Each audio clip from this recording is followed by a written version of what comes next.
Pernahkah kita bertanya mengapa setiap sekolah memiliki divisi hubungan masyarakat? Apa sebenarnya peran penting dari keberadaan hubungan masyarakat di sebuah institusi pendidikan? Menurut saya, sekolah itu bukan hanya tempat belajar, tetapi juga menjadi bagian dari lingkungan sosial yang lebih luas. Oleh karena itu, sangat dibutuhkan komunikasi yang baik antara sekolah dan masyarakat. Tanpa itu, sekolah bisa saja disalahpahami atau bahkan terisolasi dari lingkungan sekitarnya. Divisi humas di sekolah dapat diibaratkan seperti sebuah jendela. Melalui jendela itu, masyarakat dapat melihat ke dalam sekolah, dan sekolah pun dapat melihat serta menjalin komunikasi keluar. Jika jendelanya ditutup, maka bisa timbul kesalahpahaman atau bahkan kecurigaan. Salah satu tokoh penting dalam sejarah hubungan masyarakat adalah Ivy Lee dari Amerika Serikat.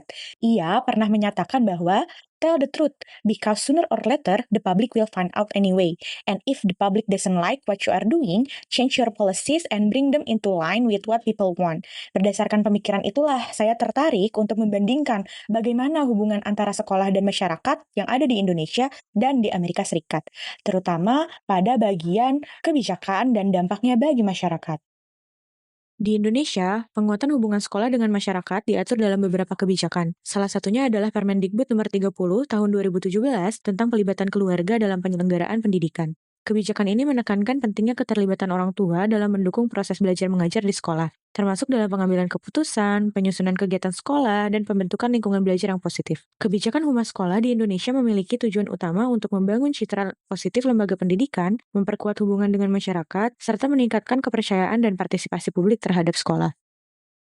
Gambaran mengenai kebijakan dan praktik humas yang diterapkan di sekolah-sekolah di Indonesia itu meliputi perencanaan dan strategi yang terpadu. Kegiatan humas sekolah diawali dengan perencanaan yang matang, meliputi identifikasi masalah, penentuan tujuan, serta penyusunan program kerja yang jelas dan terukur. Perencanaan ini biasanya melibatkan seluruh unsur sekolah, termasuk kepala sekolah, guru, staf, dan kadang orang tua murid. Lalu, peranan humas di sekolah itu adalah untuk penghubung antara sekolah dengan masyarakat, orang tua, dan instansi pemerintah. Selain itu, humas sekolah juga berperan sebagai komunikator yang menyampaikan informasi terkait kebijakan, program, kegiatan, dan prestasi sekolah kepada publik. Selain itu juga, humas sekolah itu berperan sebagai fasilitator dalam membangun kerjasama, menerima aspirasi, serta menampung saran dan kritik dari masyarakat untuk pengembangan sekolah. Untuk pelaksanaan program humas sekolah, biasanya itu dilakukan melalui berbagai kegiatan seperti publikasi informasi sekolah melalui media sosial, website, brosur, dan media massa. Penyelenggaraan event sekolah juga bisa melibatkan masyarakat seperti seminar, lomba, dan kegiatan sosial. Selain itu, humas juga menjalin kerjasama dengan pihak luar, baik pemerintah maupun swasta, untuk mendukung program pendidikan dan pengembangan sekolah. Humas sekolah juga secara rutin melakukan evaluasi dan pelaporan. Evaluasi itu dilakukan secara berkala untuk menilai efektivitas program humas, serta menyesuaikan strategi berdasarkan masukan dari masyarakat dan hasil evaluasi internal maupun eksternal. Pelaporan hasil kegiatan humas biasanya disusun dalam laporan tahunan sekolah. Lalu, mengenai keterlibatan komunitas dan transparansi, sekolah biasanya aktif melibatkan komunitas dan orang tua dalam berbagai kegiatan. Sekolah juga berupaya untuk menjaga transparansi informasi, khususnya terkait kebijakan, keuangan, dan pengambilan keputusan yang berdampak pada siswa dan masyarakat sekitar. Humas sekolah juga bertanggung jawab atas pengelolaan isu dan krisis. Humas sekolah memiliki tugas untuk mengelola isu-isu yang muncul di masyarakat, baik berupa kritik, saran, maupun krisis yang berpotensi untuk merusak citra sekolah. Di Amerika Serikat, khususnya di wilayah bagian Atlanta, kebijakan hubungan sekolah masyarakat mengacu pada Atlanta Public School atau APS. Pimpinan Sekolah Umum Atlanta percaya bahwa komunikasi pemangku kepentingan yang positif sangat penting bagi dukungan dan keberhasilan distrik tersebut. IPS menggunakan berbagai saluran untuk berkomunikasi secara langsung dengan siswa, orang tua, karyawan, mitra masyarakat, dan pemangku kepentingan utama lainnya. Kebijakan hubungan sekolah masyarakat di Atlanta dirancang untuk membangun komunikasi yang efektif, transparan, dan inklusi antara sekolah, orang tua, siswa, staf, serta masyarakat luas. Berikut adalah ringkasan kebijakan dan praktik utama yang diterapkan oleh Atlanta dalam hubungan sekolah dengan masyarakat. IPS menggunakan berbagai saluran komunikasi untuk menjangkau seluruh pemangku kepentingan, termasuk portal akses siswa dan orang tua, media sosial, situs web resmi, serta platform khusus seperti Let's Talk untuk menerima pertanyaan, masukan, atau keluhan dari masyarakat. Tujuannya adalah untuk memastikan setiap pihak mendapatkan informasi yang akurat dan terkini mengenai kebijakan, program, dan kegiatan sekolah. Tim Media Relation IPS mengembangkan dan melaksanakan rencana komunikasi strategis untuk mempromosikan program, inisiatif, dan prestasi sekolah. Mereka menulis siaran pers, mengkoordinasikan acara media, ya, membantu komunikasi dengan orang tua, serta mendukung inisiatif keterlibatan publik. Tim ini juga memberikan pelatihan media kepada kepala sekolah dan pejabat senior, serta menangani komunikasi krisis untuk menjaga reputasi sekolah. Selanjutnya, untuk keterlibatan dan kolaborasi dengan komunitas, APS mendorong keterlibatan aktif orang tua dan komunitas melalui berbagai program dan kegiatan. Sekolah juga menyediakan akses langsung bagi masyarakat untuk memberikan umpan balik dan berpartisipasi dalam pengambilan keputusan yang berkaitan dengan pendidikan. Selain itu, Atlanta Public School juga memiliki kebijakan transparansi dan perlindungan data. APS secara rutin memberitahukan orang tua tentang kebijakan dan prosedur yang berkaitan dengan privasi siswa, survei, serta penggunaan data pribadi. Orang tua diberikan hak untuk meninjau dan memilih keluar dari aktivitas tertentu yang melibatkan data siswa. Kebijakan ini diinformasikan setiap awal tahun ajaran dan setelah ada perubahan yang signifikan. APS juga menetapkan prinsip non-diskriminasi dan inklusivitas. APS menerapkan kebijakan non-diskriminasi yang ketat, memastikan semua siswa, tanpa memandang latar belakang, memiliki akses yang setara terhadap pendidikan dan program sekolah. Kebijakan ini mencakup perlindungan terhadap diskriminasi terhadap ras, gender, agama, orientasi seksual, disabilitas, dan kasus hukum lainnya. Lalu, terkait dengan penanganan krisis dan isu sensitif, APS itu memiliki prosedur formal dan informal untuk menangani pengaduan, diskriminasi, pelecehan, atau bullying. Laporan dapat dilakukan secara langsung maupun anonim, dan sekolah berkomitmen untuk menindaklanjuti setiap laporan secara serius dan transparan. Di antara hubungan sekolah dengan masyarakat yang ada di Indonesia dan di Atlanta, Amerika Serikat, terdapat persamaan dan perbedaannya tersendiri. Persamaannya itu mencakup tujuan utama, komunikasi multi-channel, keterlibatan komunitas, penanganan isu dan krisis, serta transparansi. Sedangkan untuk perbedaannya itu ada pada aspek pendekatan strategis, pengolahan data dan privacy, media relation, pelaporan dan evaluasi, kebijakan non-diskriminasi dan inklusivitas, serta teknologi dan inovasi. Jadi, mengenai kebijakan hubungan sekolah dengan masyarakat yang ada di Indonesia dan di Atlanta, Amerika Serikat, sebenarnya memiliki dasar yang sama dalam membangun komunikasi, keterlibatan, dan transparansi. Namun, di Atlanta, Amerika Serikat menerapkan sistem yang lebih terstandar, profesional, dan berorientasi perlindungan hukum serta privasi. Sementara di Indonesia, pelaksanaannya masih sangat bergantung pada kebijakan dan kapasitas masing-masing sekolah. Kabar tidak menyenangkan datang dari dunia pendidikan di wilayah kota Bekasi.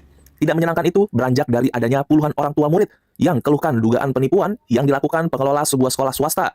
Kabar tidak menyenangkan datang dari... Pernah nggak sih kamu bayangin sekolah yang kamu percaya untuk masa depan anakmu ternyata nggak punya izin operasional? Tahun ajaran baru ini, puluhan orang tua di Bekasi terpaksa menelan kenyataan pahit. Sekolah swasta tempat mereka menyekolahkan anak-anaknya ternyata fiktif. Janji-janji besar diberikan, kurikulum Cambridge, fasilitas premium, bahkan layanan untuk anak berkebutuhan khusus. Tapi saat pintu sekolah itu ditutup rapat dan nomor-nomor tak bisa dihubungi, barulah mereka semua sadar mereka ditipu. Kejadiannya berlangsung di Marga Mulia, Bekasi. Orang tua siswa diminta membayar uang muka sebesar 23 juta rupiah, belum termasuk iuran bulanan sebesar 2 juta rupiah. Sekolah mengklaim sebagai sekolah inklusi berbasis internasional, tapi nyatanya bangunan sekolah seadanya, kurikulum tidak jelas, bahkan izin operasional dari Dinas Pendidikan pun belum ada. Saat para orang tua mencoba meminta penjelasan, pengelola sekolah menghilang. Tak ada konferensi pers, tak ada permintaan maaf, tak ada klarifikasi. Sunyi. Nah, disinilah kita bicara soal humas sekolah. Peranan mereka itu harusnya bukan hanya soal upload kegiatan ke media sosial. Humas adalah wajah pertama sekolah di hadapan masyarakat. Mereka yang menyampaikan visi sekolah, mengelola krisis, hingga menjaga kepercayaan publik. Saat ada kebijakan baru, humas harus bisa menjelaskan. Saat terjadi masalah, humas harus hadir dan menenangkan, bukan menghilang. Dalam kasus Bekasi ini, kita melihat kegagalan komunikasi secara total. Tidak ada transparansi, tidak ada kanal pengaduan, bahkan tidak ada itikat baik untuk menyelesaikan masalah. Jadi, apa yang seharusnya dilakukan oleh humas sekolah? Pertama, humas sekolah harus melakukan publikasi informasi secara transparan di media sosial dan situs resmi. Artinya, semua informasi yang berkaitan dengan profil sekolah, legalitas, program unggulan, hingga biaya harus diumumkan dengan jujur. Jangan ada yang disembunyikan karena publik berhak tahu sebelum mempercayakan masa depan anaknya ke sekolah. Kedua, menyediakan kanal aduan dan klarifikasi secara cepat. Seringkali, masalah membesar karena tidak ada tempat yang bisa dihubungi untuk bertanya. Humas harusnya membuka ruang untuk feedback, keluhan, bahkan kritik, bisa berupa hotline, WhatsApp admin, atau email resmi yang responsif. Tiga, menyampaikan rilis resmi saat terjadi krisis. Jika terjadi masalah, entah itu isu keuangan, konflik internal, atau seperti kasus penipuan, humas harus menjadi pihak pertama yang muncul membawa kejelasan. Jangan menunggu viral baru beraksi. Informasi yang terstruktur dan resmi jauh lebih menenangkan publik. Yang terakhir, dan yang paling penting, menghindari janji-janji palsu. Terlalu banyak sekolah menjual mimpi tanpa bukti, misalnya menjanjikan kerjasama internasional, fasilitas ABC, atau program beasiswa yang ternyata tidak pernah ada. Humas punya tanggung jawab untuk memastikan bahwa semua yang dikatakan ke publik adalah hal yang benar dan bisa dipertanggungjawabkan. Sekolah bukan tempat untuk memanipulasi harapan orang tua, tapi tempat membangun masa depan anak-anak kita, dan humas adalah bagian penting dalam menjaga kepercayaan itu. Kita semua bisa salah, tapi menyembunyikan kesalahan dan merugikan orang lain itu bukan tanggung jawab pendidikan. Semoga kasus ini jadi pengingat bahwa membangun nama baik lembaga itu bukan soal janji, tapi soal transparansi dan ketulusan. Semoga kedepannya humas sekolah di Indonesia semakin kuat dan semakin dipercaya.